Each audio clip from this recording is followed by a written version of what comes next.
ఈ 5 కారణాల వల్లే కుంభరాశి జాతకులు పేదవారిగా మారబోతున్నారు. మీరు వింటుంది అక్షరాల సత్యమే. ఏమిటి ఆ 5 కారణాలు అనేవి తెలుసుకుందాము. కొన్ని అలవాట్లుగా మారిపోయాయి మీకు. అదే పేదరికానికి దారి తీస్తుంది. మొదటిది డబ్బు లెక్క లేకుండా ఖర్చు చేయడం. ఎవరు అడిగితే వారికి ఇచ్చేయడం. కష్టంలో ఉన్న వారిని చూసి అడుగు ముందుకు వేసి ఉన్నదంతా ఊడ్చుకోవడం. సంపాదించిన ప్లాన్ లేకుండా ఇలా ఖర్చు పెడితే డబ్బు ఎప్పటికీ ఉండదు. లెక్క పక్క లేకుండా ఖర్చు పెడితే పేదవాళ్లుగా మారిపోతారు. సేవింగ్స్ లేకుండా జీవించడం కూడా మీ జీవితాన్ని, మీతో పాటు ఉన్న వారి జీవితాన్ని కూడా భవిష్యత్తులో ఇబ్బందిలోకి తోస్తుంది. ఇటువంటి పరిస్థితుల్లో అప్పులు చేసి ఆ అప్పులు కట్టుకుంటూ పేదవారిగానే మారిపోతారు.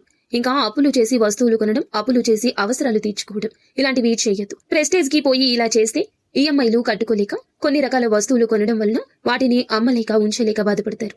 4వది కొత్త స్కిల్స్ నేర్చుకోకపోవడం. మీరు జాబ్ ఒకటి సరిపోతుంది అనుకుంటున్నారు. అదనపు ఆదాయ మార్గం కోసం మీ యొక్క స్కిల్స్ ని డెవలప్ చేయకపోవడం వల్ల సైడ్ ఇన్కమ్ రాకుండా ఉంటుంది. హెల్త్ ని నెగ్లెక్ట్ చేయడం. ఇలాంటి వాటి వల్ల శరీరం బలహీన పడిపోతుంది. మీరు ఏమీ సాధించలేకపోతారు, పని చేయలేకపోతారు.